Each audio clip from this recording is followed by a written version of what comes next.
tonight is a meeting of Cohasset Select Board. It's Tuesday, October 15th, 2024.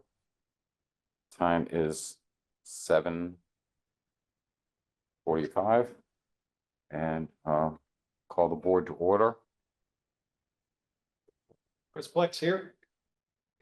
Jack Creighton here. David Farag here. Paul Grady present. Our chair, Ellen, will be joining us as soon as we work out the technical details. So I would ask that anyone who'd like to would join us in the Pledge of Allegiance.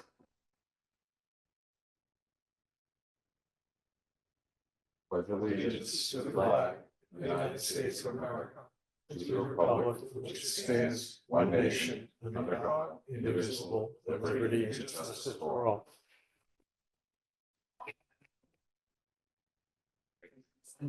Now open up for public comment. Does anybody have anything you want to talk about tonight? Okay. I do.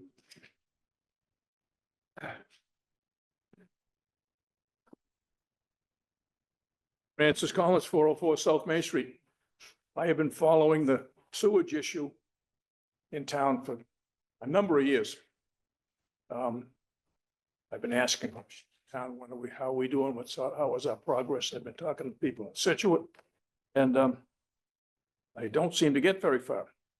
I did speak to the town administrator in Situate last week, and he told me the Cohasset had decided that the need for cooperation between Situate, Cohasset, and Hull is no longer necessary, and you decided to suspend operations. I'd like to know why. What basis did the select board come up to decide that we don't need sewage around the marsh, around the Gulf Road marshes? And how did you reach that conclusion? And based on what information did you have?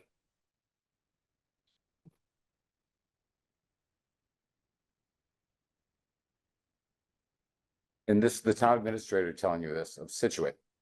Situate. If remember that you really can't get the substance for you. People can ask questions, but you have to put it on a regular agenda to have a full-fledged conversation. Yeah. Which is what we will do, Mr. Collins. We will put on the agenda for a full explanation about that, but I will say. I can't hear you. Gotta speak up. We will put that on the agenda to address legitimate question. But nothing, quote unquote, has been suspended. But we did pave South Main Street. I'm aware of that. I'm grateful for that because I live on South Main Street. Well, that's a big part of it. With the, Well, so now here's what's going to happen tonight. You're going to put it on an agenda and it's going to be put forward again. I've been after this, not that I'm the be all end all for sewage in this town, but it's obvious that we need it. Situate needs it, Cohasset needs it, and Hull has excess capacity. And I don't understand why it has taken so long to decide. Now, I got some information from an unnamed reliable source that the select board decided to suspend negotiations on this sewage issue. Whether it's true or not, I don't know, but I tend to, the information, the person I got it from is the very reliable person. So we've put all of the information forward on the pollution aspects of the Gulf River. The Center for Student Coastal Research does research in the Gulf River every year, and they have done it for the last 7 or 8 years. The information is out there. Situate has it. You folks have it. It's a serious issue. I own a substantial piece of marsh, which gets less substantial every year. I've lost nearly 30 feet of marsh in the last 15 years because the nitrogen in the water coming down the river is killing the roots on the marsh grass. from Situate. Huh? From Situate. It's coming from Situate, it's coming from Cohasset, it's coming from Norwell, and it's coming from Hingham. So that's a huge watershed. If you look on the topographical map, you'll see what I'm talking about. Good deal of it's from Situate. Cohasset feeds into it.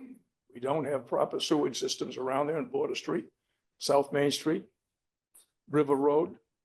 Every one of those streets that feeds into there is adding to the problem in the river. It's not a good problem to have. Salt marshes are important, particularly in this area of rising sea levels. So I need to know sooner or later as to what your position is or why you decided, if you decided to suspend negotiations with Situate and Hull for sewer connection. We will put that on the agenda, When? Collins, as soon as we can. Well, I mean, you know, Donald Trump was asked today if he had contacts with Putin, and he said, well, I think it's good to talk to people. He never did answer the question, and you give me the same thing, you're not answering my question. I don't have, Mr. Collins, I don't have an answer for you. I said we will put it on the agenda. Okay. So I'm giving you my answer. We will put it on the agenda. Right. Fair enough? You have to put on an agenda to tell me whether you stop negotiations. It's not a matter- Mr. Collins, what we tried to explain to you is public comment period under the open meeting law. Everybody could speak, but unless it has been on an agenda, it cannot be discussed. So you're asking us to discuss something which by the open meeting law, we're not allowed to do. Okay, So it's not. I'm making a public comment and I made a public question and I'd expected a public answer. I get you. But you can't do it. I get you. So we're- All right. All right, so. Okay, uh, thank you.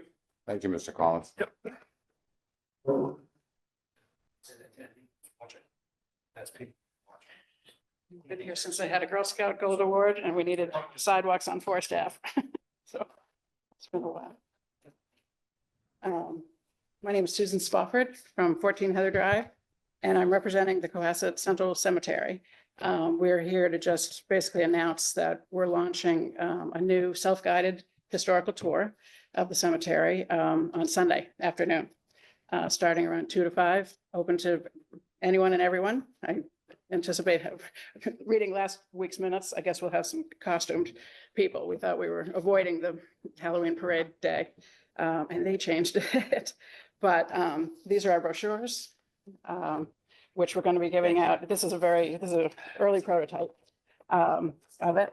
And so the brochure as well. Basically, we're going to have a map, a new illustrated map of the cemetery. We've identified 71 interesting residents and features of the cemetery. As much as we love and respect having Memorial Day Parade, we want people to come more often than that and learn about the people that are in the cemetery that helped form Cohasset. Our oldest grave is 1705. So that was before, when Cohasset was still part of Hingham. So a number of our people were active in the Hingham government and came across to make Cohasset what it is, as well as, of course, working in the environs in Boston and whatnot. We divided our people into 6 categories based on the information we could find. Seafaring people, the military, of course, people that were culturally important. The woman who started the music circus and the South Shore Arts Center is one of our people. Industry, we have architects who worked on many of the buildings in Cohasset, the Pop Art Library, the Osgood Schools. We have Reverend Osgood and his wife, Ellen, who was courted by both Thoreau brothers, declined their proposals when her dad said, oh, they won't amount to anything. They're just dreamers. And then she married Joseph Osgood instead. We, of course, have our 2 Tea Party people of the 3 in Cohasset and a number of other Medal of Honor recipient. We have Stuart Robson, who served Cohasset Punch first on his porch down by the yacht club, and a sea captain who was taken by pirates and then let go when discovered they were both Masons. So there's been Paul Pratt's there. There's a number of really interesting people that are there. What we're going to do is have this map available to everyone. We're going to post these, make these brochures available in the communities here, the library, Historic Society. At each grave that we've identified, we're going to have a plaque down low, so it's not obtrusive. The QR code will link to a new webpage on the cemetery website that will give this has a few sentences about the person. QR code will open a page that has more photos and details about that person and their value and how they were instrumental in the area. And pictures and things like that we've found either through the Historical Society archives or through our own research. So we just wanted to make sure that people were aware of it. We've been in a few publications here and there, but it's going to be Sunday afternoon, and then it will be ongoing. Once we have these plaques installed, they'll stay, and we'll just keep replenishing the brochures as needed around town. Thank you so much, Ms. All right. Crawford. I think it's a fantastic thought and excellent plan. And Chris, can we do something to launch this and get this out in the county? Sure, we can most certainly, I'll talk to Kevin, we can most certainly put something. How's that? That would be great. That would be great. Well, thank you so very much. Yeah, you're very welcome. One extra copy. Yes, let me get you another. This was our press release that we had as well, for any extra details. And on behalf of the Historical Society, they want me to remind you that they're having a spooky stories thing on the 24th. So that's. I thought the select board meeting was a spooky story for. Well, you know, that's, no judgment. Thank you. I don't know why Ellen's not here, but you know. She has a- Right up there. Oh. Yeah. Oh, do you have a question? Hi, can you guys hear me now? Oh, Yes, yes. we can. Okay, Right. so I'm so sorry. Thank you, Ms. Spofford. I just have a question. I got a request today to put you on an agenda in the future to review this topic. Is that now not needed? Yes. No, that's not needed. Tracy was nice enough to fit me in tonight because you had put us on for the 29th, but our launch is the 20th. Okay, well, so this, So it would- okay, this isn't really an agenda item. You're just making a public comment. Yes, Okay, that's right. thank you. Sure. Yeah, I hope to see you all and your Okay. families. Thank you. To my colleagues and Chris and Kevin, I apologize for my technical difficulties. I think I'm online now. Excellent. Yeah, okay. Thank you, Paul, for managing public comment.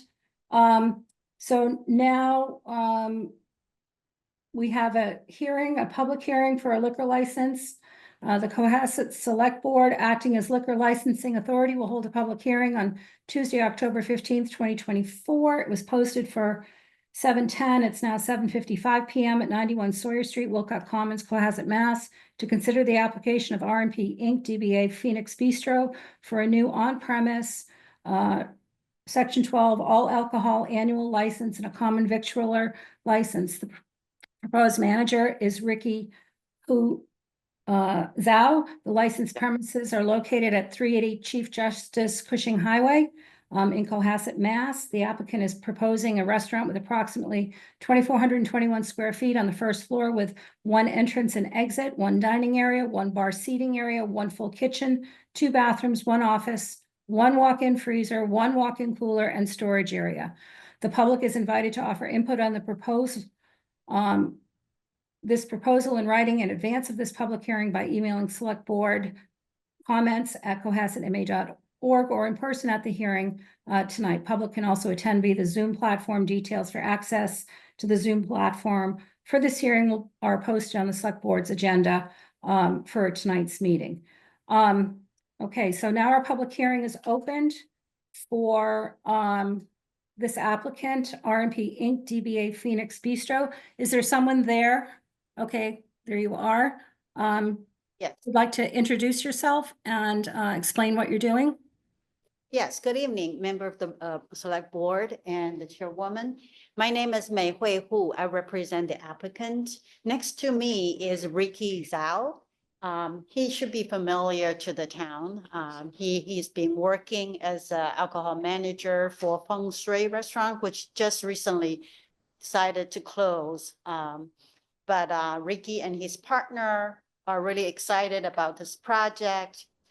They have been working in Cohasset area in a Feng Shui Restaurant, serving the community for over 17 years. And with the closure of Feng Shui Restaurant, they got a lot of encouragement and feedback from neighbors and from friends, and they really encouraged them to stay. And they saw this opportunity just 2 doors down from Feng Shui Restaurant in the same plaza. And they are really excited about this project. They are putting in around $350,000. That's our budget at this point, to try to fix up currently a pizzeria. They're gonna put in first-class kitchen, bar, and a nice dining area. And they're hoping that with the application of a full liquor license, they can provide a more comprehensive service to all the patrons to enhance their dining experience.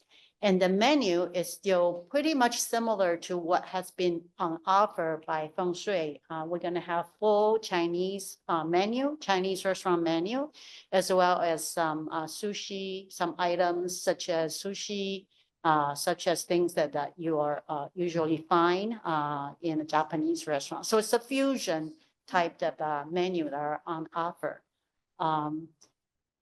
So we're here, we're here to answer any question you might have, and that's pretty much a summary of our application. And we're excited to, to find a place, and Ricky is very excited to see the project hit the ground running. It is, when do you anticipate to open?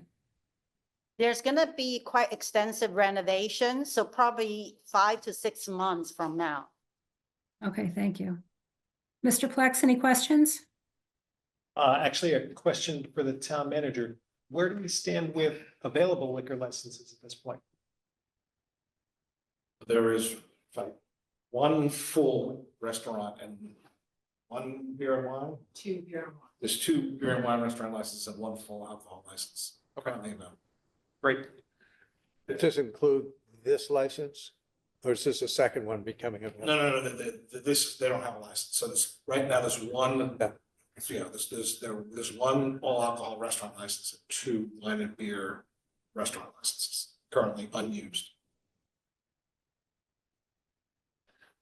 And then my only other question is, when I looked through the application materials that were provided to the select board, I didn't see clarification of the background check. I know sometimes that's in a separate confidential folder. Yes, it is. It's Okay. kind of full here.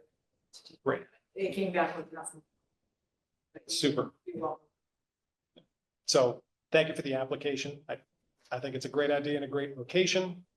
So outside of that, no questions for me at this point. Mr. Grady? I don't have any questions at the moment. I'll defer to Jack or colleague. I might bounce back. Okay, Mr. Creighton? Fantastic idea that you're bringing something back.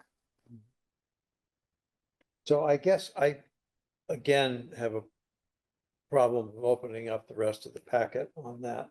So you do have a lease already? Yes. And it's signed, sealed? The landlord can't back out? Correct, The- correct. The reason I ask this is the a liquor license is for the convenience of the public.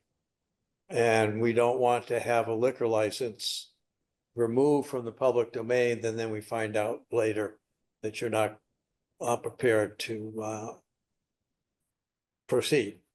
So you have the license, the lease is signed.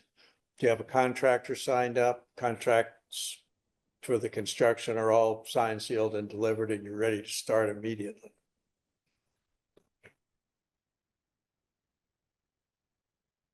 Thank Mr. you. Frog? Thank you. For the board and for the people watching at home, if you could describe a little bit, because you want a full liquor license, the bar and the size of the activities of the restaurant. I know you said it was gonna be 2,400 square feet, but if you could describe how you're gonna be using the full liquor license, size of the bar, that kind of thing. Thank you. Will be used. We have in our application enclosed a floor plan. This is actually still a work in progress because the regulation on the design of the kitchen is quite strict. Currently, we are proposing 44 seats. And that includes 10 seat in the bar. 10 seat at the bar. Yeah, 10 seat. Yeah. And I would say more than, it's about half of the space taken up by the kitchen. Mhm. So the dining area is actually quite intimate. It's not huge, Not huge. but it's comfortable. It's around like 10 tables. Yeah, probably around that. 10 tables. 10, 11 tables. Yeah, because a lot of people are doing the takeout right now. So we don't need a huge dining room. Yeah. And we have to maintain 2 bathroom, one for man, one for woman, and so that's the minimum we need to keep. Yeah, just a small dining area and a kitchen that allow us to offer a varieties of food that on our menu.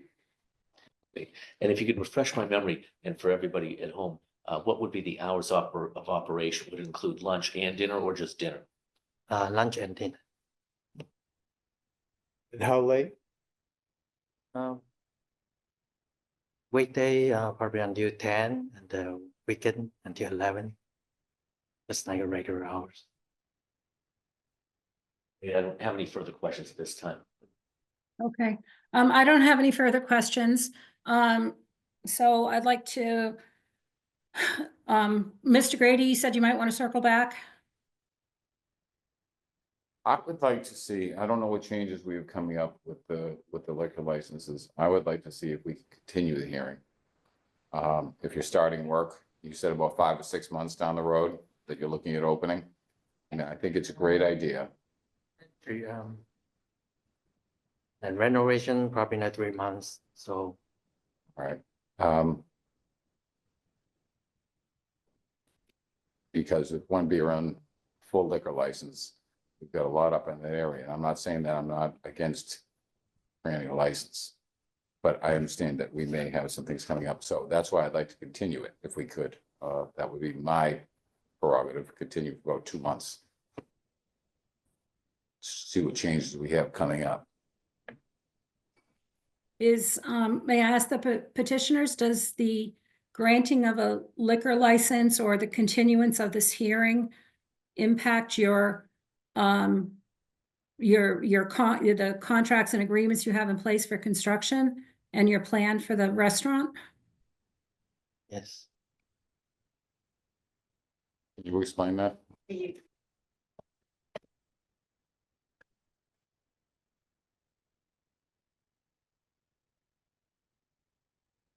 Well, we don't have a purchase agreement from the current operator at the restaurant, so the only sort of a parameter that we need to work on is really through our lease agreement. I don't think the lease has imposed any kind of start date. Do you have the keys already? Yeah, we do. You do have the keys, so you can start We can renovation. start, yeah, as soon as, yeah, we get everything done, so. Boom. Yeah. What is the purchase agreement?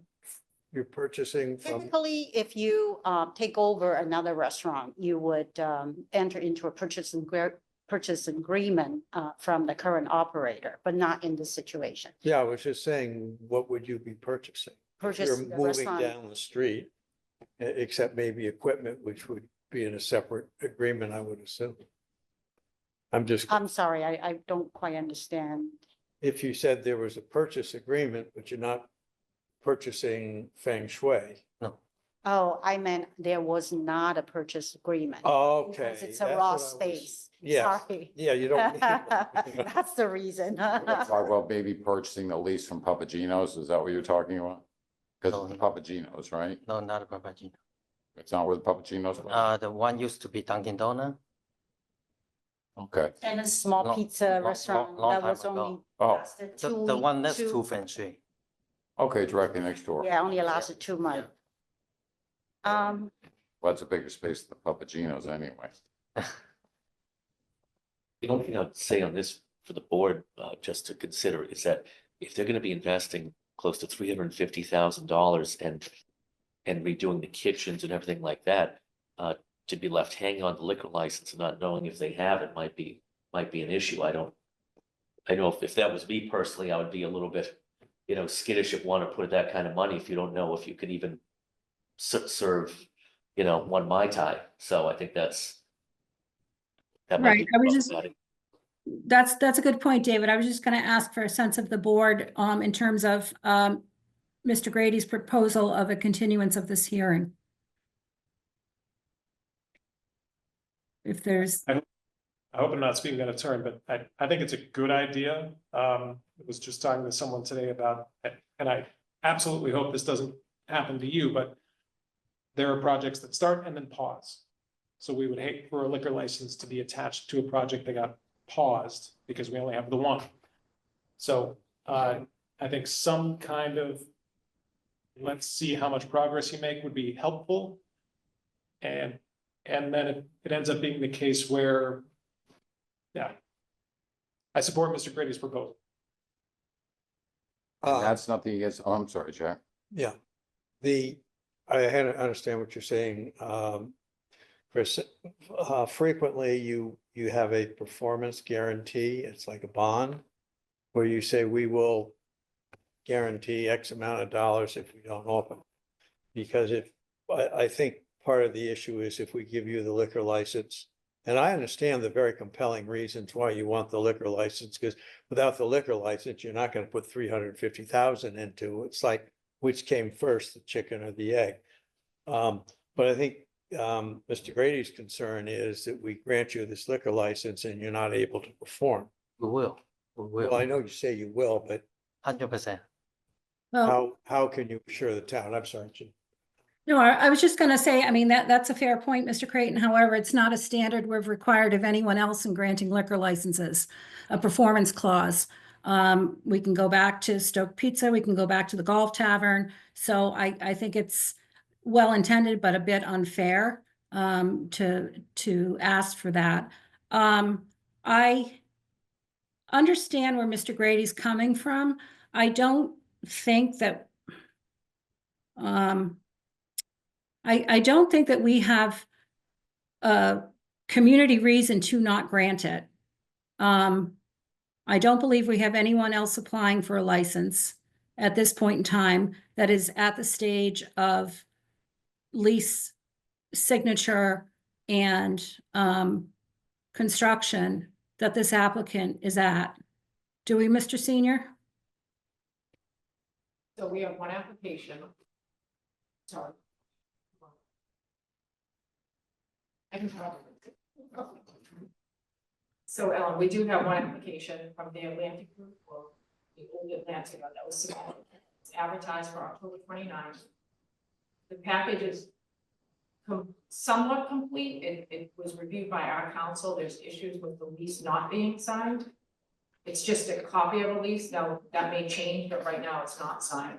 He was gonna reach out to them and see where they stood with it. So it is advertised for the 29th. They too have not started construction.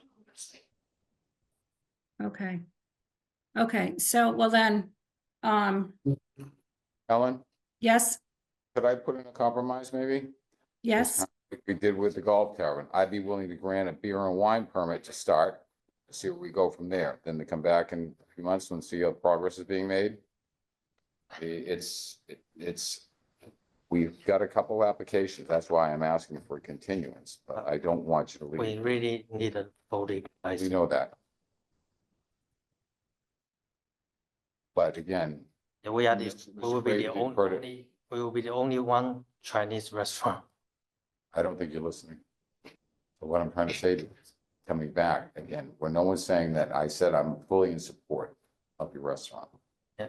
But with one liquor license left in town, we have 2 applications right now going. Would like to see maybe something coming forward. That's what I asked for, maybe a 2-month continuance while you continue your construction, you do your work, and things can change as well.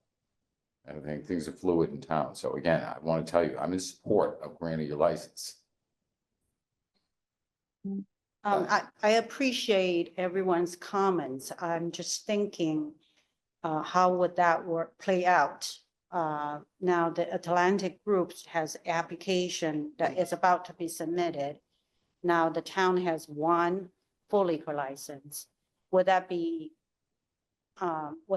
a competition on who compete to complete the renovation? Who gets that license? How does that work? I wouldn't say that. I'm answering for myself. The way I look at it, you're here first. That's my answer personally. so I think, I think Even though that. you were if- I'm sorry. Go Yeah, ahead. no, I'm sorry. I think if the other party is going to be completed with a completed application, with all of the necessary paperwork and the application and background check complete and verification of a signed lease on the 29th of October, I think it's only fair to have these people come back on the same date. And we'll just have to, as a board, decide who gets the license, or we decide tonight that because we have a completed, acceptable application for a business that has a signed lease already and has a community need. It's not, you know, they're providing a service that no one else in town does. And we attack the next one, you know, maybe in a creative way, if and when they're ready on the 29th. I hear you on that, and I hear the comments from Select Board Member Plex and Grady on this, and I absolutely understand both of them. But Mhm. we have an application in front of us with a commercial entity that's ready, willing, and able at this point, and I don't see what the reason is to delay when they're ready to go on it. And the way I see the liquor license is it's first in time, first in line. And that if you're ready, willing, and able, and you've submitted the application, you passed the background check, you've got the lease in place, and you're ready to go, and there's no reason not to have it. I would also say with the type of style of restaurant that they're doing, that lends itself to having a full liquor license. I think as they mentioned, I don't know of any Chinese restaurant that I've ever gone to in my life that's had a beer and wine license. They have full liquor license because of the type of drinks they have. So that's just my one person on the board, but I do understand the issues coming down the pike with the other ones, but they're here ready, willing, and able. And I don't see how we can slow that down or should in good conscience block it at this point. Yeah, I don't know if the town really wants to get into a long-term thing of, well, you can apply and then we'll let somebody else say they say they're going to apply and they say, oh, this, we have a acceptable application, and I think that they have, for fairness, that they have a right to be accepted or not accepted on their merits. And I do understand, I understand what you're saying, Paul, and it makes some sense, except a Chinese restaurant does not, it requires a full liquor license. I also think in the matter of service to the town, we have always had a vibrant takeout Chinese restaurant in Cohasset. It's really kind of very important, and I confess, I like Chinese food. I like takeout, but I'm inclined to agree with our chair that, we really need to give them a fair decision, and I understand the constraints of time, so I would probably at this point be more inclined to be supportive. Okay, and like I said, to me, the only reasonable option is to continue it to the 29th or the same night, that the other applicant comes forward and we make the decision at the same time. Because then otherwise, if we push these people off for a couple of months, and then the other applicant or any other applicant comes forward, is that the new standard that we're going to push people off for a couple of months to wait and grant them a license? I mean, a liquor license is a vital part of any restaurant business plan. They build revenue streams off of it. They build expense structures off of it, training, certification. So it's not a small part of starting up a new business. So unless anybody else has anything else they'd like to say. What I'm saying is that I'm inclined to in favor of granting a liquor license. What I was asking for is a continuation, because things are kind of fluid with other restaurants in town and things like that. And the restaurant is not ready from 3 to 5 months, as you just said. So we're looking at sitting on a liquor license right now from another 3 to 5 months, as we're doing in a couple other places that are sitting empty. And one that's been empty for over a year. So those are things that also this board can revisit. And what I was asking for is if it comes up October 29th, I think these folks have put together a heck of a package. I'm in full support of it, just not tonight. I would just comment that I think the standard is a little different because it's our last license. So I would hate for that last license to be assigned to something that for whatever reason got delayed and the license then was hung up with a project that, and again, I hope this doesn't happen to your project, got delayed and the liquor license were in limbo for some extended period of time. I think that's the potential risk with this being the last one that we have available. So that risk would still exist on the 29th, because they would be in the same position just a couple of days later. So under that theory, that we wouldn't really want to grant either applicant Right. a license on, what is the 29th, Ellen? I believe that's Because- what Tracy said, yes. Yeah, so under that thing, we wouldn't grant either of the 29th until they're ready to actually open. Is that what you would argue? That's a very fair point. And I think you're right.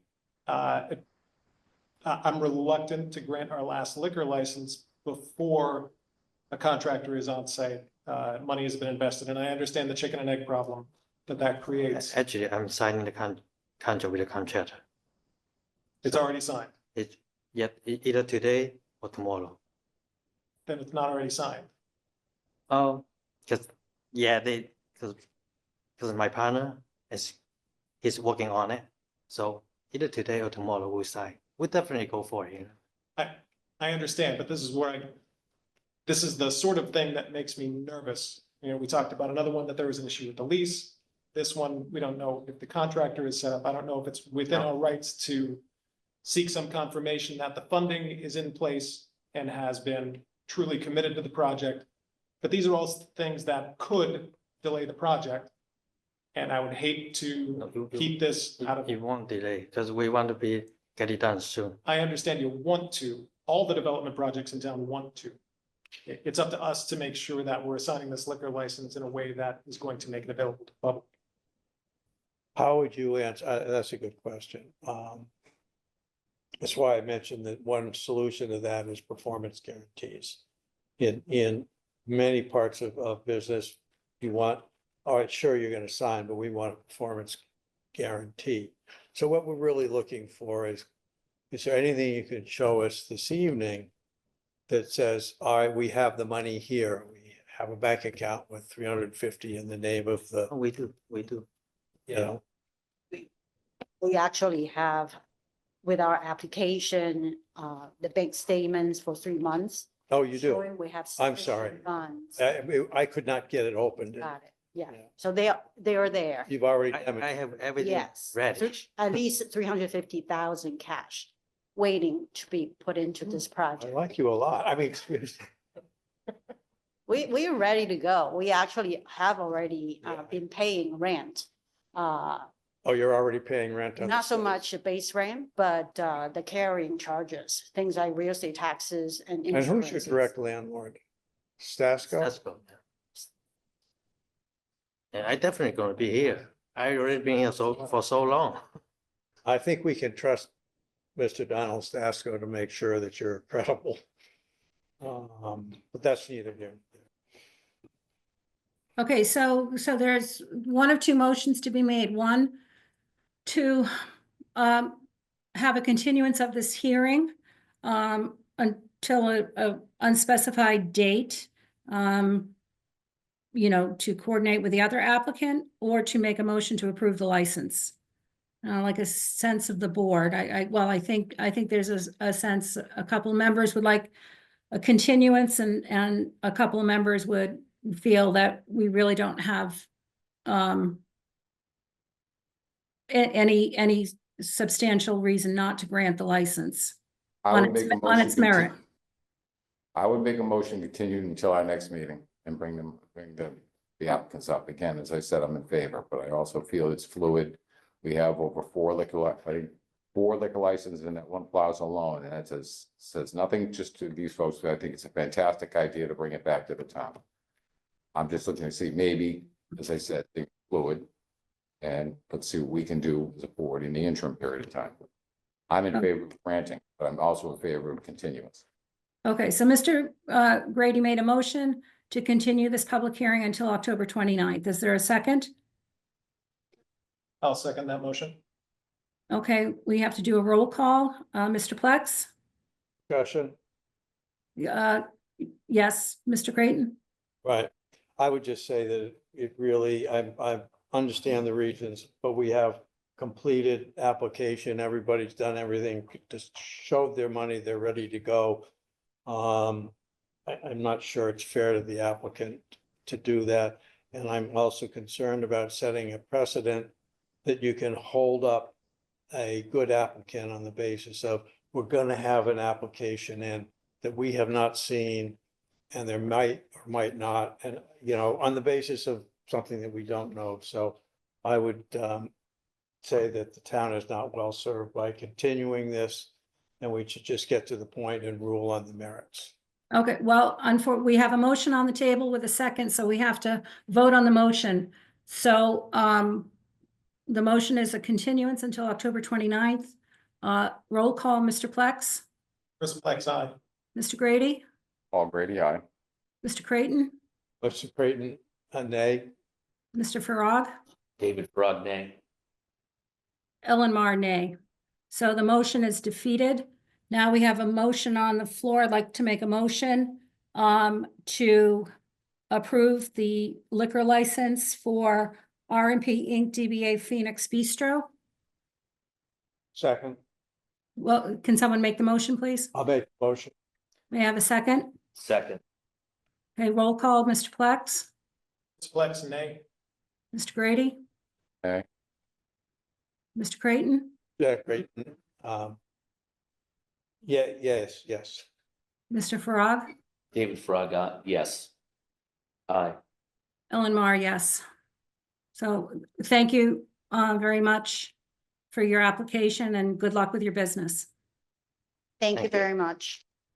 congratulations. Thank you.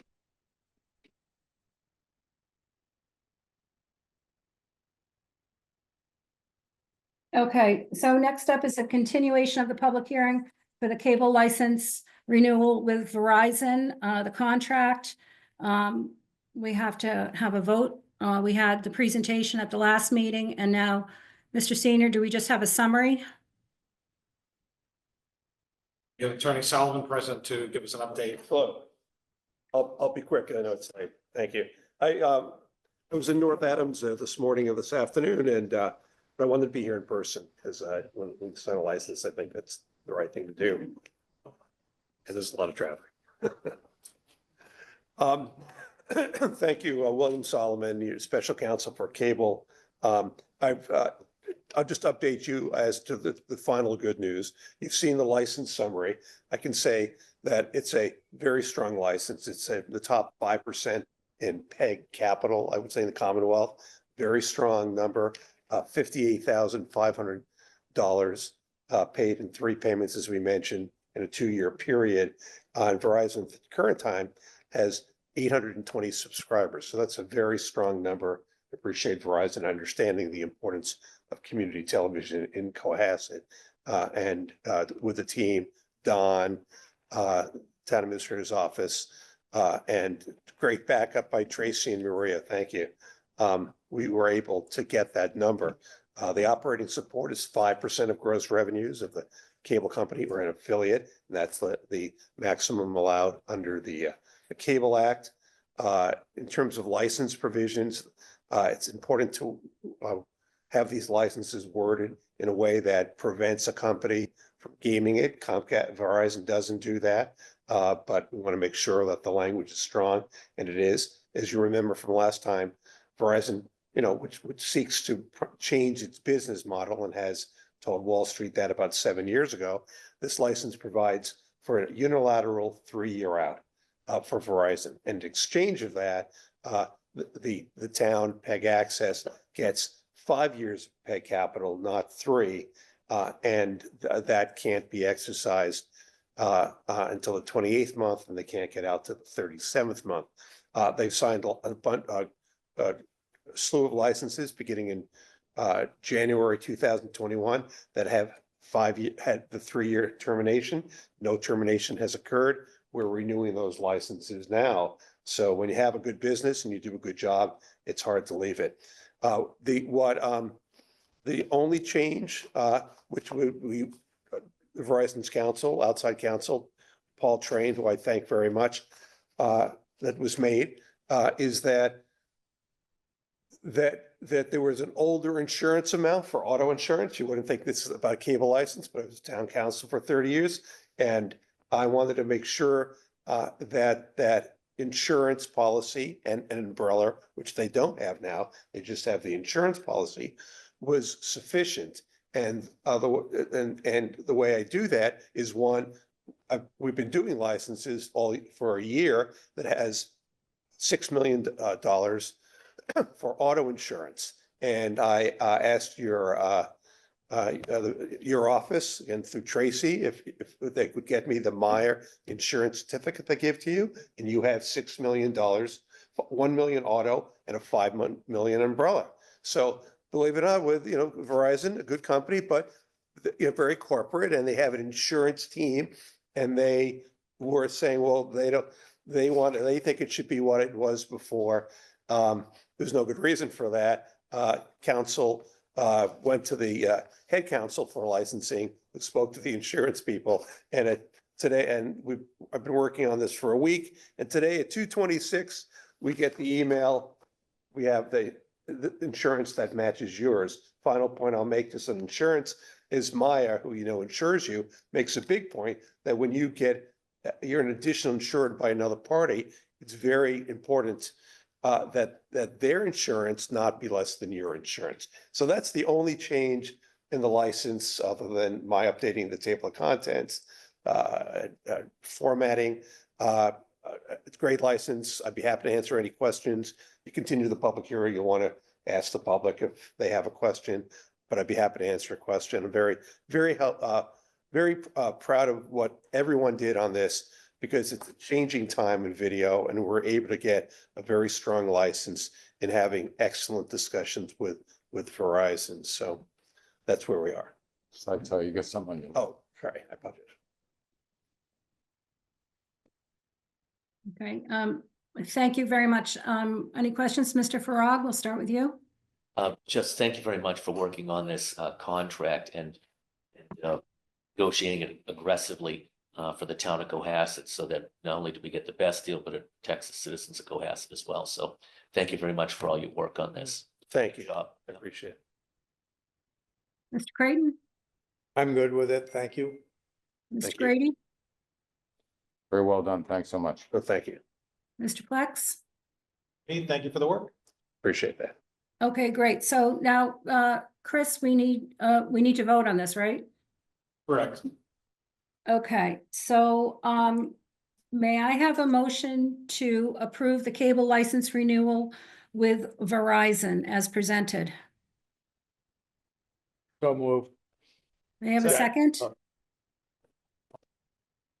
Chris Plex seconded.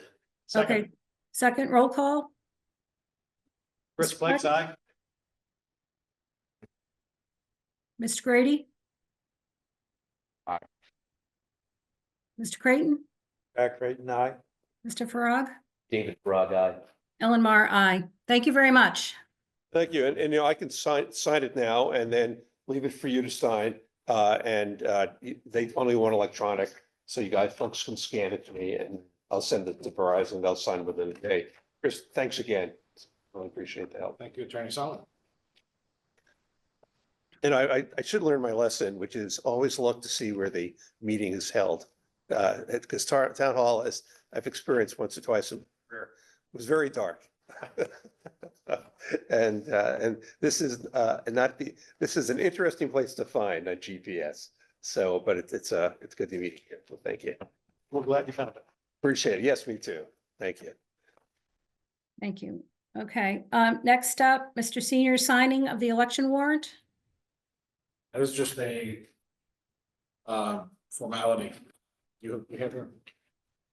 Tracy's bringing them forward. And this is for a special town meeting?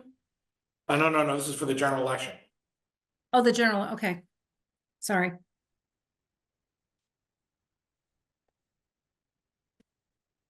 Already, I believe you voted it last time.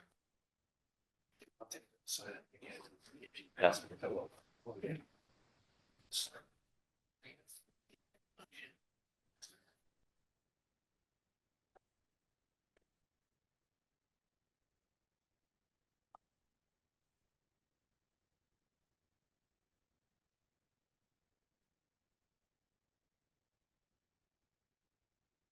Yeah, just to clean it up, you should probably also vote to close the public hearing on the Verizon contracts to be, put the bow on. You already Okay. voted. Okay, so can I have a motion to close our public hearing for the Verizon cable license renewal? Second, All in favor? Roll call? Chris Plex, aye. Paul Grady, aye. Jack Creighton, aye. David Frog, aye. Ellen Mar, aye. Thank you. Okay, next up is the district election for South Shore Vocational Technical School on January 25th, 2025. So we had the presentation from the superintendent at our last meeting, and with the introduction of Marshfield into the South Shore VoTech school system. And so now we have to vote to approve the election location, which has been designated as the Deer Hill School, which has been approved by the schools. Is that about it in a nutshell, Chris? Nutshell. I'm sorry? So that's about it in a nutshell. Okay, thank you. So can I have a motion to approve Deer Hill School for the district election for South Shore Vocational Technical School on January 25th, 2025? So moved. Second, All in favor, roll call? Chris Plex, aye. Paul Grady, aye. Jack Creighton, aye. David Frog, aye. Ellen Mar, aye. Okay, next up. Hard to believe, it's the South Shore Community Center event. Santa is coming to your neighborhood for December 7th, 2024. This is a repeat event, isn't it, Chris? They've had it for a couple of years at this point. Yeah, this is an annual, it's been on for many years, and I Chief Quigley's in the audience for any questions. Okay, Hey there, can you hear me? yes, Hi, Ellen. Hi, board. This is a recurring event. South Shore, they couldn't send someone tonight, so they asked me to stand in for them. Recurring event, very low impact to the community. Santa arrives by boat, goes downtown, and they go to different neighborhoods. December 7th, again, low impact, recurring event. Don't expect any issues or problems. okay. And on their application, it's Sandy Beach, Linden Drive, Beechwood Ball Fields, Fair Oaks, and Redgate Lane. Correct, over the course of 3 hours, I believe. Okay. I don't recall if those are the same neighborhoods as last year or not. It's pretty much consistent. There might be one extra one there. Sandy Beach is, I don't remember that one, but the other ones are consistent. Okay. All right. Does anyone on the board have any questions, Mr. Plex? None for me, thank you. Mr. Grady? No questions on that. Mr. Creighton? No questions, thank you. Mr. Farag? No questions, thank you. Okay, so can I have a motion to approve the South Shore Community Center event? Santa is coming to your neighborhood for December 7th, 2024. Second, All in favor, roll call? Chris Plex, aye. Paul Grady, aye. Jack Creighton, aye. David Frog, aye. Ellen Mar, aye. Thank you very much. Thank you, Chief, for standing in. Thanks, board. Madam Chair, the Session Committee has also asked the board to consider a fee waiver. There's a $250 fee that they are seeking to be waived because they're a non-for-profit. And we typically waive that fee. Yeah, it's a 501c3. Okay, so can I have a motion to waive the $250 application fee or event fee for the South Shore Community Center? So moved. Second, Second, thank you. Roll call. Chris Plex, aye. Paul Grady, aye. Jack Creighton, aye. David Frog, aye. Ellen Mar, aye. Okay, I think, is that it, Mr. Senior, on that event? That is it. Thank you so much. Okay, next is a special town meeting review the warrant articles. Okay, so at this point, there are, one article, the advisory committee has voted to recommend one article so far. That is the, amendments to the South Shore Vocational Technical High School Agreement, which you all heard Superintendent Hickey, make a presentation to you all. That's Article 7. Otherwise, I can walk through quickly where we are, but that's the only one they've actually voted on. They're not meeting until next week. Capital meets tomorrow. CPC's met once, so it's all gonna come together over the next 3 weeks, pretty much. For Article 1, the only amendment at this point we're seeking is the transfer of money from the PEG access that comes to the town. We give it to 143 TV.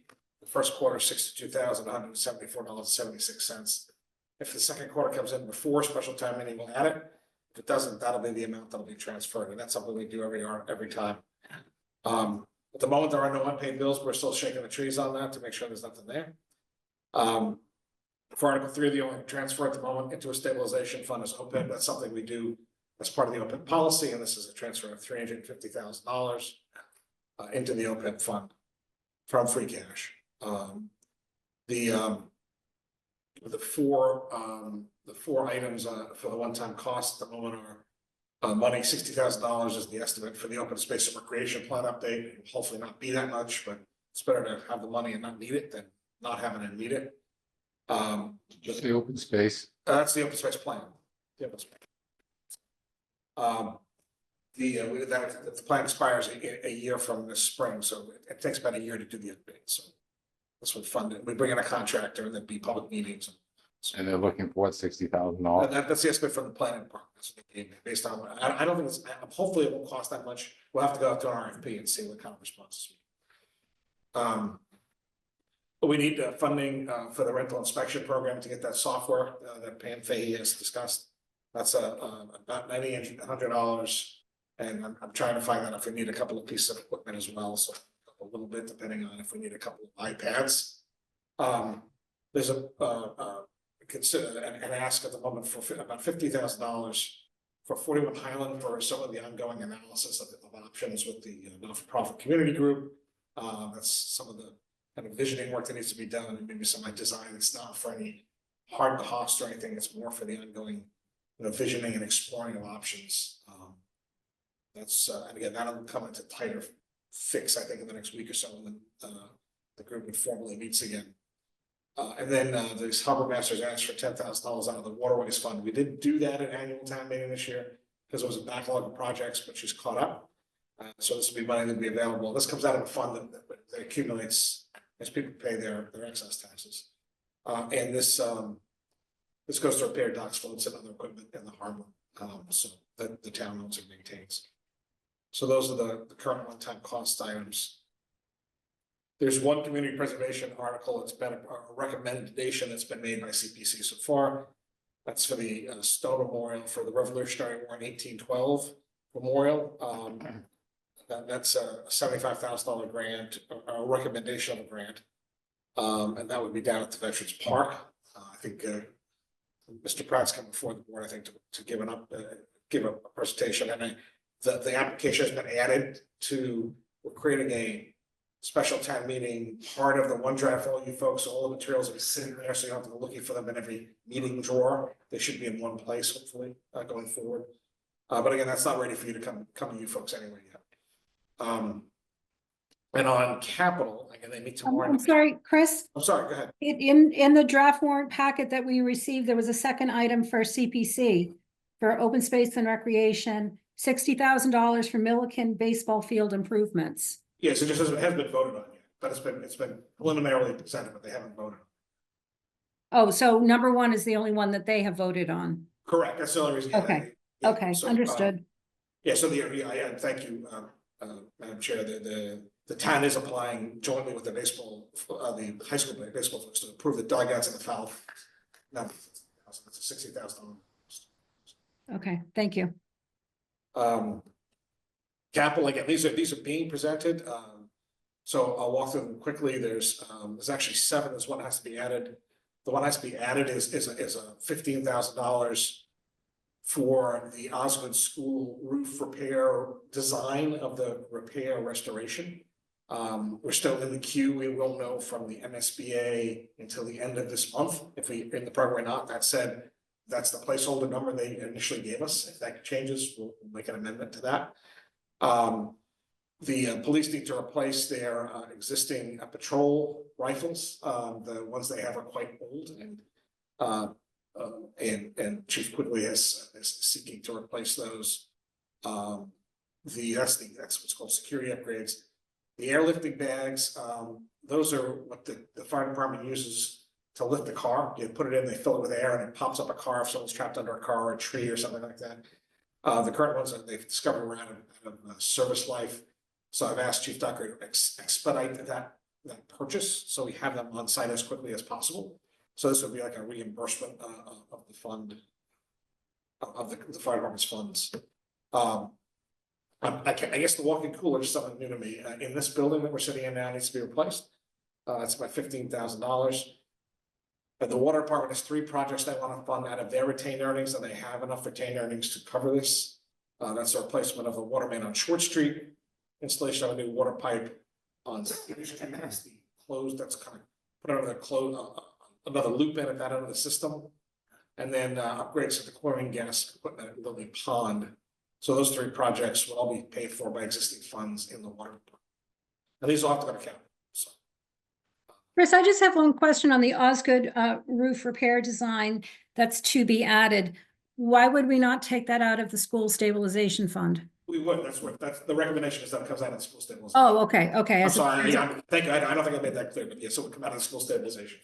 Okay, But yeah, there should be an updated one on the OneDrive tonight, I think, which has that in.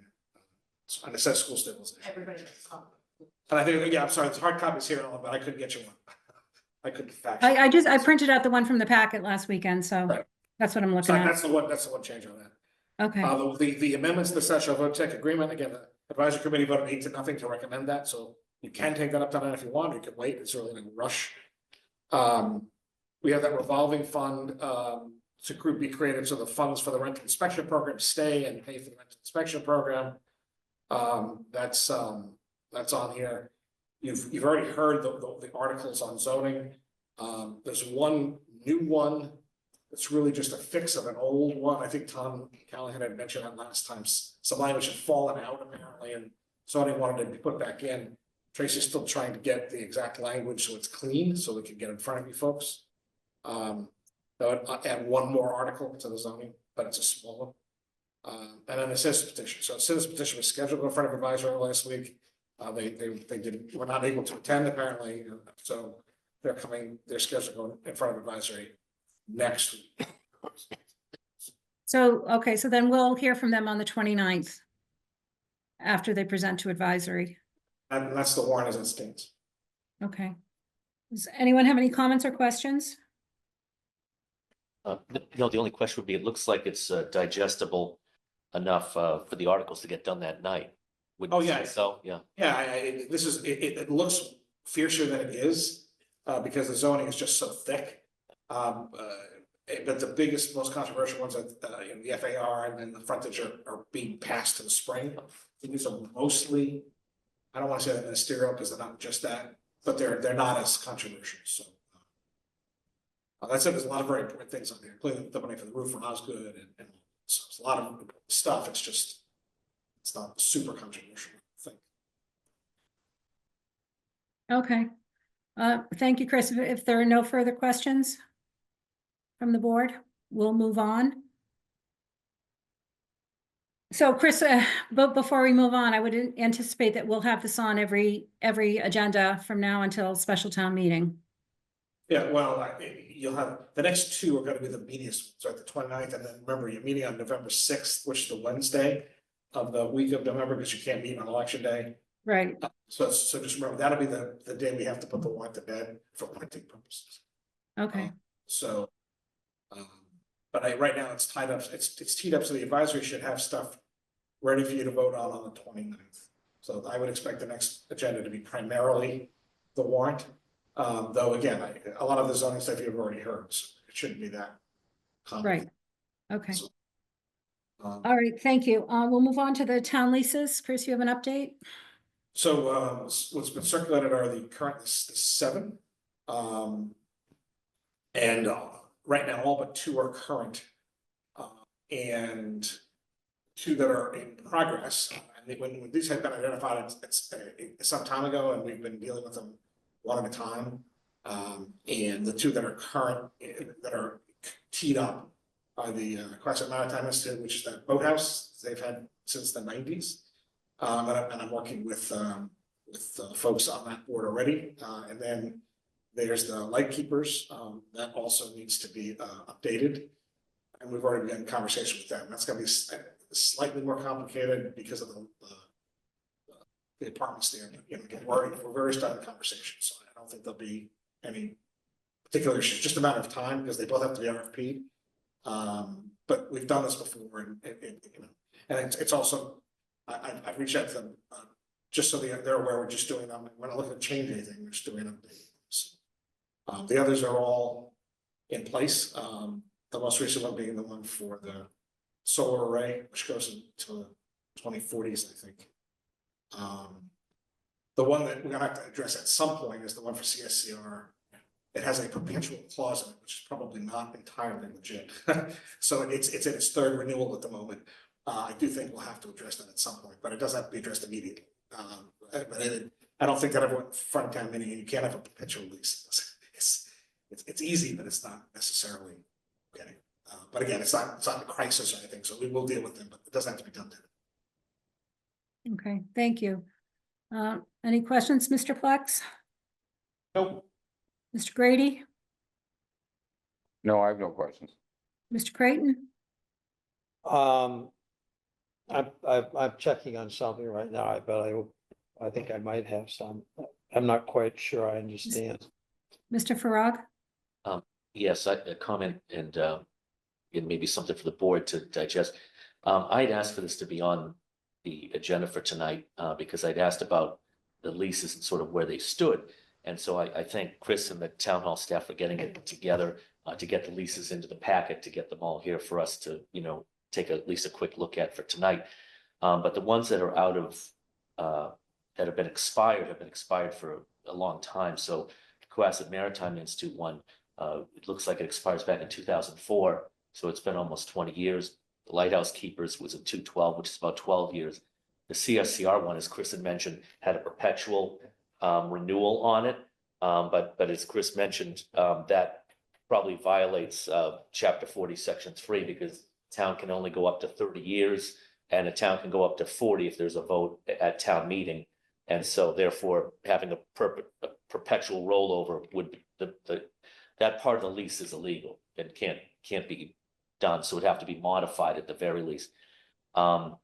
And so, and then the Sailing Club one, we have a copy, but not a signed one, which I know they're gonna. We did get the, so it was just added, so we did finally get a copy. So terrific. So we've got a fully executed one from the Sailing Club. So the 3 that are gonna be out there for an RFP are gonna be the Cohasset Maritime Institute, the Light Keepers, and then the CSCR one will have to be redone in some way, shape or form. And so I just asked for the board for maybe a future meeting is when, as the town looks to RFP, it looks at the buildings. I know there's reports on the buildings of what condition they're in, which some of those things might be put into the RFP for what we might be looking for as a town. But we might want to have it on a separate agenda item.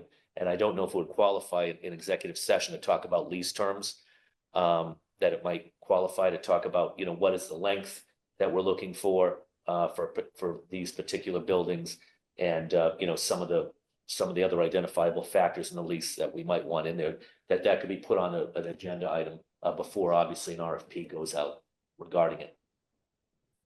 Okay, well, And the last thing I'd say is that the one with the Lighthouse Keepers, and again, all of these have been operating there and doing well, and they're great nonprofits. But the one with the Light Keepers is really important because they constantly have, you know, they have weddings, parties, things of that nature, and so there's alcohol being served. And so where it's not under agreement, and since it's expired, the town has a lot more liability because we don't have an indemnification with them.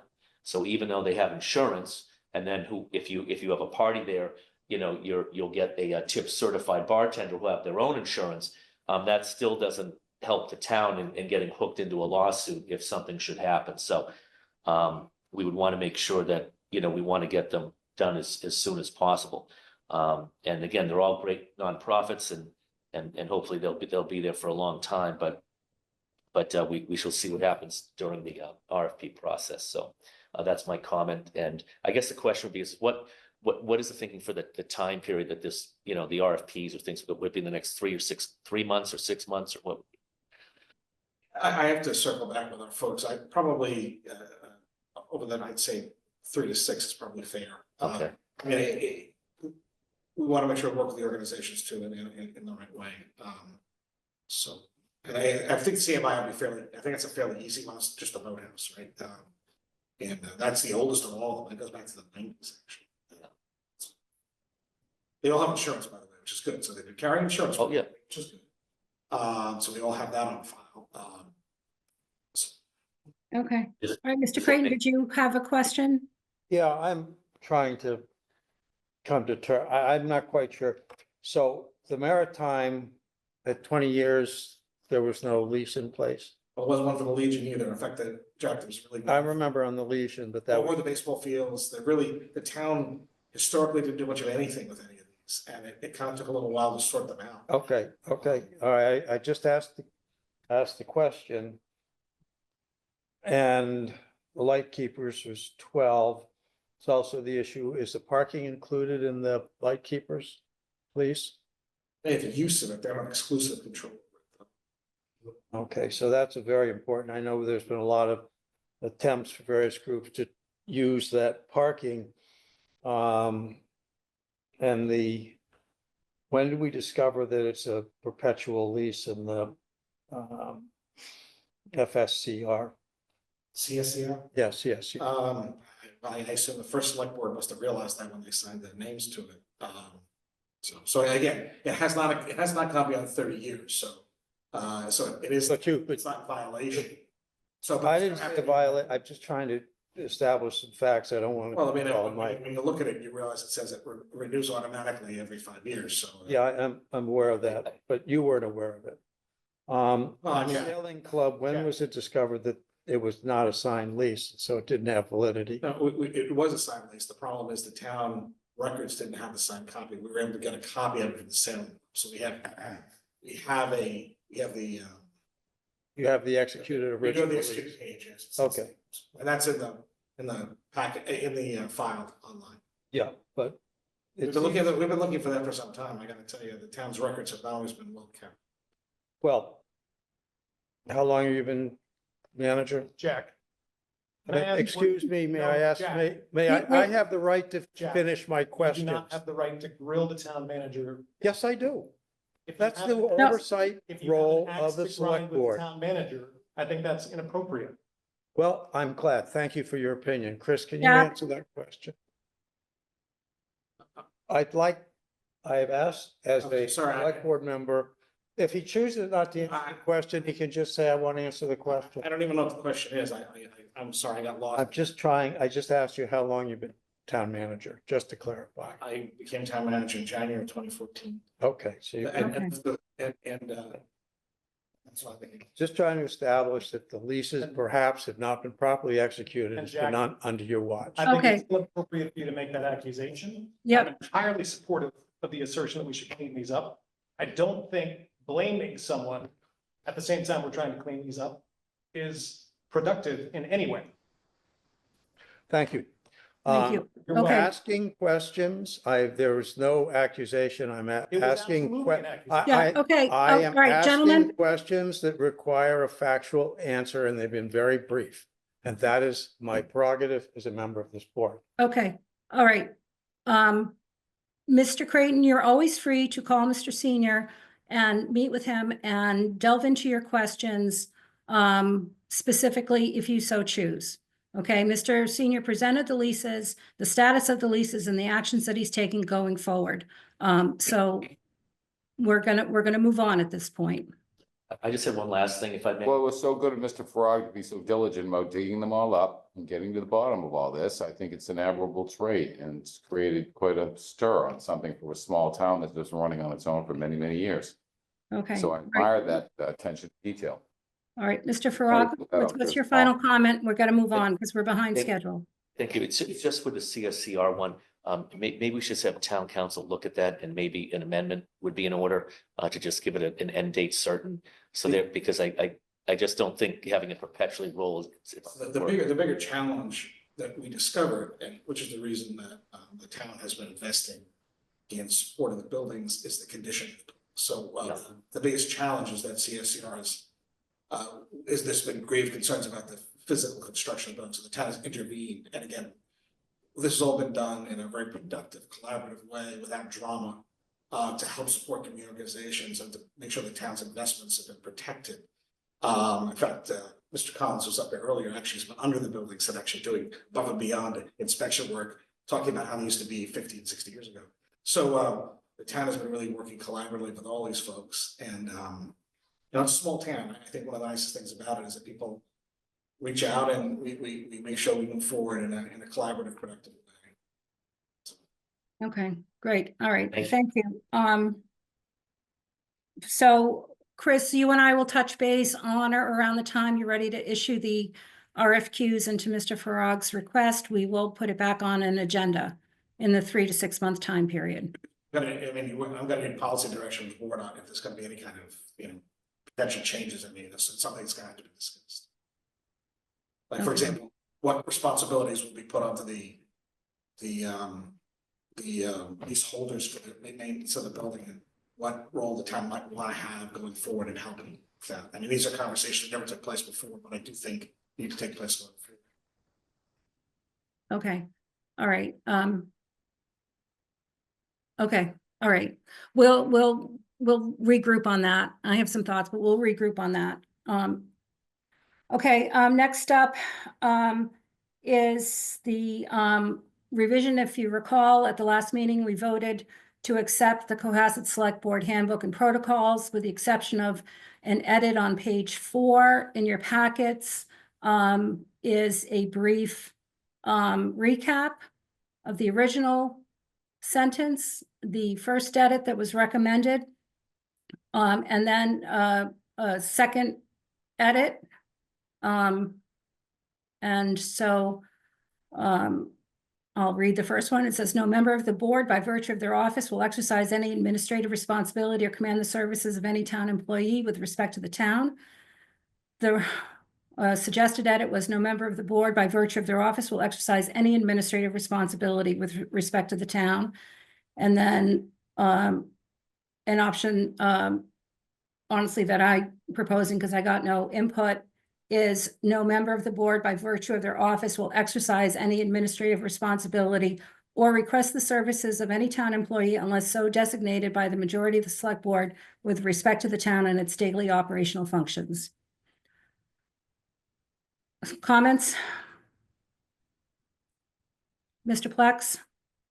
Ellen, I like the edit because what it does is it prevents any single select board member from dominating town hall activities without input from the rest of the board. What the recommendation would do, if I'm reading it correctly, is state that a select board member as an individual has the same rights as any other member of the community. But if they're exercising administrative responsibility over town hall and town staff, that requires a majority of the select board. So I think that's a good change. And it prevents any individual member from monopolizing or reprioritizing the activities of town hall without agreement from at least a majority of the select board. Okay. Thank you. That is exactly what the intent was. Mr. Grady? I would second my colleague's statement and add to it that does prevent anyone from running rogue and taking over town hall and potentially hurting morale and by people that are just working for the town for a living. So I would add that to the mix as any one person running around making demands, going through drawers or anything that they do, or asking for items, has the potential to create disruption, disharmony, and disunion. people that are just working for the town. So I applaud the addition 100%. All right, Mr. Creighton? As I've said before, this is a solution in search of a problem. I don't know and nor am I ever aware in my number of years in town hall of a select board member going in there and browbeating administrative people. They have no right to, they never have had a right to. I haven't seen that problem. So, and there's no statutory authority to do this. There's no enforcement authority in this. So again, this is another layer of bureaucratic whatever. Again, it's a solution in search of a problem. There is no problem. And if there were a problem, that anybody who's doing that doesn't have the right to do it, so shouldn't be doing it and can't do it. So I'm just looking at why are we wasting our time on something that is unenforceable? And there's no problem here. So I So, think it's a waste. Mr. Creighton, I'll respond to that. You know, I think in the spirit of full transparency, which is something you profess quite often, I think it's Yes. entirely appropriate to have how we conduct ourselves as a board and future boards codified for the public so that the public understands. And so if we're fully transparent, there's no issue with this. And you're right, it's not enforceable. There's no mechanism in Massachusetts state law for any select board member, but it ensures that each of us understand that we are one of five and we act as a board, we vote as a board, we decide as a board. And I don't think that's a bad thing to let the public know, again, to be transparent, that this is what we expect of ourselves. I have to point out, first of all, I'm not sure that there's been any example of that going on. And second of all, you know, we are all elected and we are responsible to the voters. Again, we're not seeing any issues that have come up on this. I almost never go to town hall. I don't know anybody else in the select board who goes frequently to town hall. If anybody in the select board is presently spending a lot of time in the town hall, they're welcome to raise their hand, and I don't see anybody who's up in there a lot. So we Okay. don't have a problem. I You know, didn't indicate that we had a problem. I'm just So what are indicating, we solving? What's the purpose of this? I already stated what the purpose is. So, Mr. Farag, do you have any comments? Sure, I understand from where it's coming from, and most certainly you don't want any of the members, you know, hanging out in town hall or counting the pens next to somebody or things of that nature. But I think the problem with it is going to be in the execution. So let me give you just a couple quick examples. If I get a constituent call where someone asks me, where are they on the paving list for their particular street? And then I send an email to the town manager and Brian Joyce and say, I've received this call from, say, Mr. and Mrs. Smith, and they want to know where they are. Could you please pull the list and let me know? And or forward the list so that we can forward it to that person and put them on a CC. That would violate this policy because I am asking them to do an administrative action. And secondarily, if there was, and I'm just talking about from the informational perspective. And secondarily, as citizens, let alone select board members, if we were to do a Freedom of Information Act to the town, that would violate this policy because we're having them take an administrative action to go get documents for us. And this therefore cannot jump the Freedom of Information Act in the state of Massachusetts. So in those two examples alone, I don't think it works. I understand where we're going with it, but I just don't think it works. And so for those reasons, I think the second edit makes more sense. And also from what is said in the Town Manager Act of what the responsibilities of the town manager versus select board are it's sort of enunciated. So and just so with this one, I know we've hemmed and hawed about it a couple meetings. But I just think that it might be, I don't know who it's directed to because there hasn't been a problem. Anything that I've ever asked for informationally has been something that's either going to go on the agenda or was an existing agenda item. So to ask for information, so now that's for the whole board to digest. That wasn't for me to digest, that was for the whole board to digest and make decisions on. So I think asking for those things, and it looks like I've got some questions there, Yeah. but I'll leave it there for now. So in those two examples that I've given, I don't know if this works. Okay, Mr. Plex? So, David, I appreciate your examples. I think the language here where it says by virtue of their office is where those two examples, you would still be allowed to do those things because you're not asking for anything from town hall that would be different from any citizen of the town. I think what this is trying to accomplish is if, and I wouldn't do this, if I were trying to scuttle the efforts around the leases and I went to town hall and I said, Chris, I want you to prioritize something over that lease work. And I did that on my own and Chris said, but wait. And I said, Chris Senior, I'm a select board member. You have to do what I ask. That would be me attempting to exercise authority by virtue of my office, which I think would be inappropriate. And I think the leases, again, is a good example because I think, and thanks to your efforts, David, we have the opportunity to clean up something that I think is going to be generally beneficial. But you wouldn't want a select board member who opposed something you were trying to accomplish to, as an individual, go to town hall and claim by virtue of being a select board member, that work that was being done on something needs to stop or change or be deprioritized. And I think anything that a citizen of the town would ask or could ask wouldn't be relevant here because the language specifically says by virtue of their office. Mr. Grady, did you have your hand up? I did. I've written company handbooks. Company handbooks are unenforceable, except the laws and some of them that are contained within them that have to be spelled out, codified, Massachusetts general law. And those can be enforced, but the handbook in and of itself is unenforceable. These are codes of conduct. That's it. Template as to how to behave or how to operate within the parameters of town hall and with the people working for the town. That's why, again, I'll just emphasize, and I like what Chris just said, I'm fully in support of this addendum. And for future boards down the road, it just gives them maybe a little template to go by. If I may, I thank Select Board Member Plex for that distinguishing comment. But I just had one more example. Is, for instance, I'm the liaison to CPC.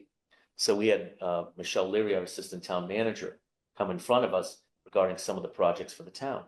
So if I was to email her and CC some of the board members on CPC for one of the projects that they needed more information for, and I emailed them, this would violate that. But yet the other CPC members, it would not violate for them. And so I just see that informationally, I just see it as a barrier, and it's just from that perspective.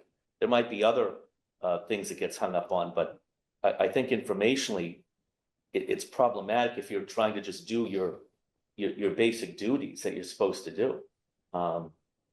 So that's my only hang up with it, is that I just see it as a barrier, an inherent barrier that doesn't need to be there. Okay, well, I think as a CPC liaison, it's different than being on the CPC. You're a liaison to listen and report back to the select Oh, board. no, as we're not a liaison, representative. but I'm a voting member on it. I'm the select board member. Oh, right. I'm sorry. You're right. Yep. So I mean, the CPC members could send that email, and then if I did, I'd be violating this policy. So to me, that doesn't make sense. And frankly, I mean, and I understand what you're getting at is that you don't want people in town hall, which there isn't any of us doing that. But I just don't see how this works in its execution. I understand where you're getting at with it, but I just don't understand when you're trying to execute it. Those are three examples, and no one's told me how to get around those three. That's Well, I think with a constituent who emails you for information, forwarding the email and requesting that the constituent and or yourself be responded to, with a question, I don't think that's a violation. It's not, you're not requesting services or administrative action on anybody. You're looking for an answer to a question. I don't. Well, no, you're gonna be asking them to pull documents regarding this issue. It's more than a question. They're doing an administrative duty to go get that information. Well, if They the have to question is, physically take an where's, affirmative action. if the question is, where is my street on the paving list? You don't have to pull the document. They could say it's number 37. You know, They might, or they might pull the document and say it's coming up in 2026 or 20, you know, because there's a whole chart of them. which would be their prerogative in how they answer the question. You know, Mr. Grady? I just think it's a good stopgap from people running around, turning over every stone and looking for everything that's quote unquote could be construed as bad. You know, maybe make someone a little self-aware. Again, boards change, and it's basically a code of conduct. Doesn't mean that you have to adhere 100%, but you're conscious of the fact, or one should be conscious of the fact that what they're doing, if they're doing it for the right reasons, is fine. But again, if you're looking to, you know, uncover every sin, look behind every closet, look into every file cabinet, I just don't think it's appropriate, and I think that's why this addendum should be here. Mr. Creighton? That's a good point, Paul, and I think that might get to what we're really looking at. We certainly don't want select board members having the ability to open every cabinet and ask for documents and ask for what's been going on. And something tells me that if I were, or any member of the select board now or in the future were to ask for something that might be inconvenient, the answer they would get is you have to have the whole select board vote to provide these documents. Could it be used for that? Could a town employee say, no, you have to get the whole board before you provide the information that I've asked for? Ellen, that's for you. I can see you looking at me, Jack. Yes, I think that is, because we shouldn't be asking for information for any matter that is not before us as a board. We function as a board, we act as a board, none of us take individual action. And I think that's absolutely. Now, do I think our staff is going to say, no, I don't think so. I don't know. It depends upon what's going on. They all have jobs to do every single day. And part of this is to make sure that when we request information is that it's an action of the board is the request, whether one of us requests it or we request the agenda item and the supporting materials for the packet. It's a request from the board. Because we are a board. We only have authority as a board. We don't have any authority as individuals. Mr. Plex? So consider another example. If one of us suspected Chris Senior of not recycling aluminum cans in town hall, one of us could go to town hall and begin investigating that individually, which I think would be inappropriate. I think what we would all want, if we thought there were anything inappropriate going on, even if it were more severe than not recycling, we would use the board and the mechanisms and protocols that exist as a board to talk about whether or not it's worth investigating, as opposed to doing it ourselves. That, I think, is the right way for the board to operate. This codifies that. And I understand it's not enforceable, but it's an agreement among us as select board members that we're going to act in a way that is not individual, but is reflective of the board whenever we try to exercise our authority as the board. We cannot individually. Mr. Creighton, go ahead. We cannot now, nor in the past, can exercise the authority of the board individually. We can't do that. However, I think, Alan, you made a good point about you don't want us asking questions as members of the select board. When I was elected, people elected me because I would ask questions. And they wanted a voice of the citizens that was, you know, relatively free. And I think if you will look, at least in my behavior, there's never been an issue where I've even come close to abusing that. I don't go down to town hall. I don't look at a lot of things. But I do look at policies, and I see that this is a policy that will be used, and you made it very clear that it will be used. So members of the government will be able to say, we cannot give that to you, to Mr. or Mrs. Select Person. We can't give you that information because it hasn't been approved by the board. And I think this is just, and it's very clear that there's a sense in town hall of, let's put the bunkers up. Let's not let those dirty, unwashed people, the citizens, privy to the information of government. And I think, I'm sorry, I may finish. And I think that it really is, it's really kind of sad, but this is the type of thing which we should not be closing the door to our citizens. We should be opening the door to our citizens for information. When So I'm very disappointed. well, when we So- were elected. Wait a minute, he's got his Oh, hand sorry, up. he's gotta say, I didn't see you. Sorry about that. Go ahead. Mr. Plex? So Jack, these are public meetings. If there's an issue that we think warrants investigation, we should use this public meeting to talk about it, to let the public know and make sure everyone's in agreement that whatever investigation is appropriate is pursued. And based on your comment, it sounds like you're in agreement that these things should be transparent and public. So let's use the transparent and public mechanisms that exist, like the select board, to make sure that these investigations are agreed to and supported, and we provide public awareness for that. This statement is reinforcing that. So I'm struggling with why you disagree with it if what you're describing is effectively this, that you would be public and transparent about any investigations that you would wish to pursue. Because it's very clear it's an attempt to restrict the flow of information, I not completely encourage disagree. it. Well, then we will have to agree to disagree about that. And again, it's solving a problem that does not exist. It's looking to cure an abuse that does not exist. It does not have any statutory authority, and it is unenforceable. So why are we wasting our time? Mr. Farag? Thank you. On this, like I said, from the three scenarios that I gave, nobody has showed me how to get around those roadblocks that would be put up by this. And I would say that in getting on the board, the citizens have an expectation that the select board members are gonna know more about the town than they do. That's why they elect us, so that, you know, we can act as a board. But there's some things that you're gonna look into, and it's not a matter of investigation or looking to say gotcha or anything. Everything that I've ever done on the board has been to bring the town into the 21st century.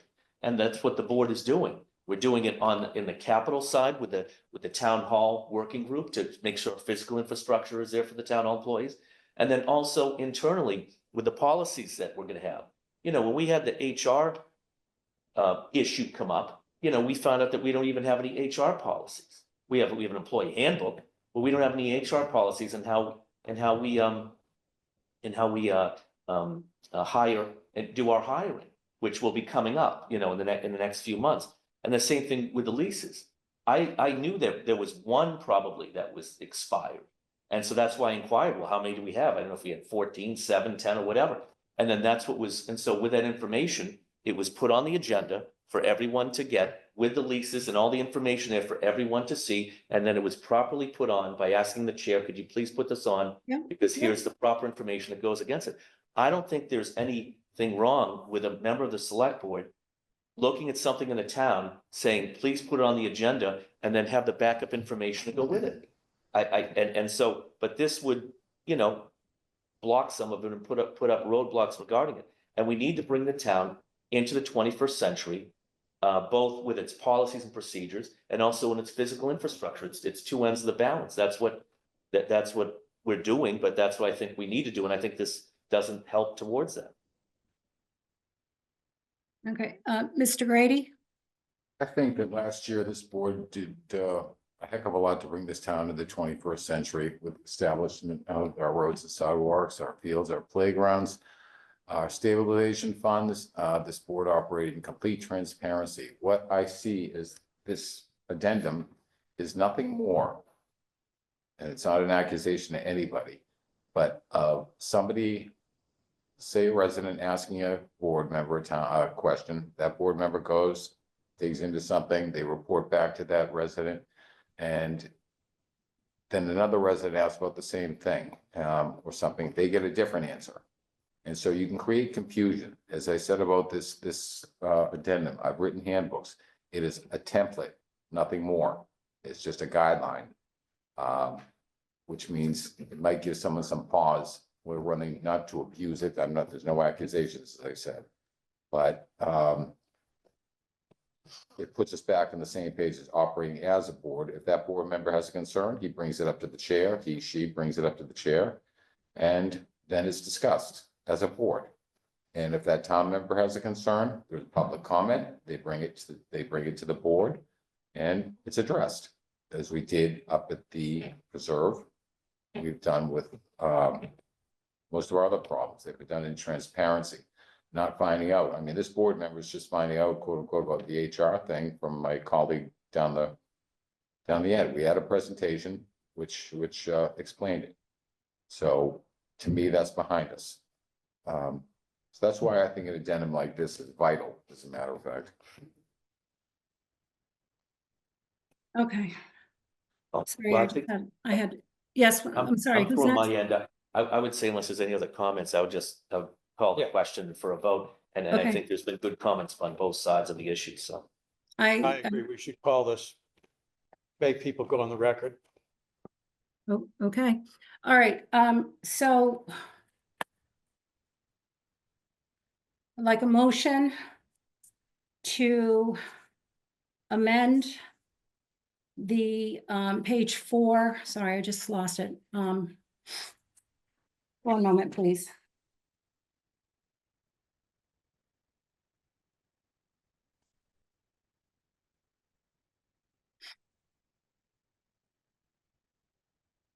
To amend the language in the previously approved Cohasset Select Board Handbook and Operating Protocols to the third recommended language. So moved. Second, Okay, all in favor, roll call? Mr. Chris Plex? Plex, aye. Paul Grady, aye. Jack Creighton, nay. David Frog, nay. Ellen Mar, aye. Okay, thank you. So, Tracy, will you, put that language into the handbook? And I believe, Mr. Creighton at one point, when we first had this conversation, request that legal counsel review it. And I've already spoken with, Ms. Murray, and she said she would be happy to review it just to make sure that, it's all as it should be, which I believe it is, but doesn't hurt to have a second opinion. Okay, town manager update. Three exciting pieces of news tonight. First, we have the Beechwood Playground and Basketball Court ribbon cutting set for next Wednesday. That's the 23rd at 4 p.m. I know it looks great right now, but please don't play on it yet. The pure poured in place rubber is still curing. We're very excited about that. So it's next Wednesday, 4 p.m. The committee's invited and all of you are obviously invited. The hope is to have a little bit of a basketball tournament after that with some of the older kids. That's in production through the rec departments. Second, I was excited to take part in day 2 of a 3-part visioning at the schools. Really great conversations involving the students and parents and the administrators, the teachers, and some of the staff on the town side. Really great thoughts and great conversations. And there's one more of these, and this is all part of the ongoing look at the middle high schools. Appreciate Superintendent Shannon for asking me and others to take part. Again, I have had a very good experience today. That was my point. So, and finally, Shannon McKenzie will be joining the town as the new town accountant next Monday. Shannon joins us from Dedham, where she's been town accountant for 5 years. Before that, she was with Natick and a community or two before that. She was with Dedham Savings Bank early in her career as an accountant. She has a certified government accountant's certificate from the Mass Auditors and Accountants Association. She's also a certified public procurement officer in Massachusetts. She's a trainer at the Mass Accountants. In fact, our assistant accountant actually took a class by her at the last class. So we're very excited to have her join us. Again, she'll start next Monday. So that's very exciting news, and it's been a long search. That's my quick update. Congratulations. Great, thank you. Select board comments, Mr. Plex? First, Chris sounds like a great hire. Looking forward to welcoming her to the team. Outside of that, no comment from me tonight. Thank you. Mr. Grady? That was my second. I just said it. I'll say it out loud for the record. Congratulations, Chris. We know it's been a long hunt trying to find a finance director, and thank you for picking up the pieces and maintaining our AAA rating in the interim. Thank you. That's all I have. Mr. Creighton? Well, I think we should, in our little New England town, be very, very grateful that we've been able to have a free and open government. And it behooves all of us to always remember that we are citizens. We have the right to participate. The right to participate becomes somewhat meaningless when our access to information is restricted. So let's be grateful that we live in a free little town, and let us all work together to make sure that we always have access to the type of information that is our government, because it is our government, it is our tax dollars, and we deserve to know. Thank you. Mr. Farag? Great, I just had a couple quick ones. Congratulations on getting the new finance director and accountant. Looking forward to meeting her. And I'm very familiar with Dedham, and it's a great town, I'm sure, and that's a great experience that we're going to be bringing in on that, I'm sure. So I'll be looking forward to that. I'd like to thank the town manager and the town hall staff, because they were out. I know it was on Instagram and everywhere, but they were out at the Habitat for Humanity. And having town hall staff actually work on the housing. It's one thing to vote for housing, it's one thing to pass it, and it's another thing to be banging nails and to actually build it. So congratulations to all the town hall staff and the town manager for putting that together. And then finally, I'd like to congratulate the Cohasset football skippers last week, who beat the undefeated Carver team 22-19 in the Thriller, and their record is 3-3 with 3 games to play at this point. So congratulations to the skippers and of course the Gridiron Club. Thank you. Thank you. Yeah, I left the game at halftime when it was 19-15. Coach Marr was not pleased with my departure. I'll find out their seating and the tournament structure, and I'll keep everybody posted. I'd like to first apologize to my colleagues, to Mr. Senior, to Tracy and the audience for my technical difficulties in logging on and the audio issues. And I'm obviously not at home. I'm traveling. So I apologize for that and the delays that it caused, number one.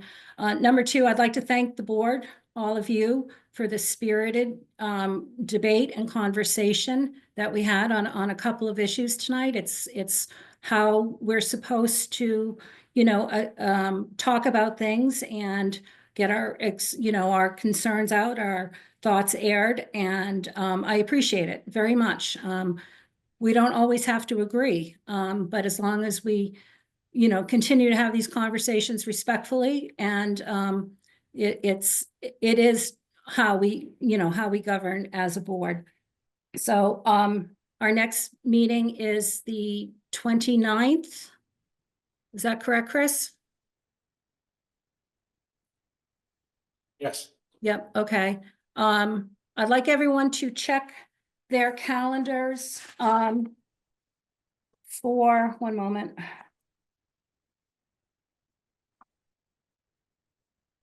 November 12th for an executive session only, not a public, we'll open in public, but we'll go into executive session. It should be for about an hour.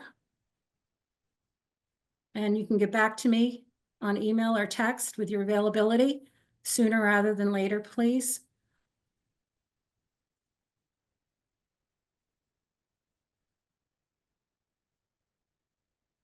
November the 12th, you said? Yes,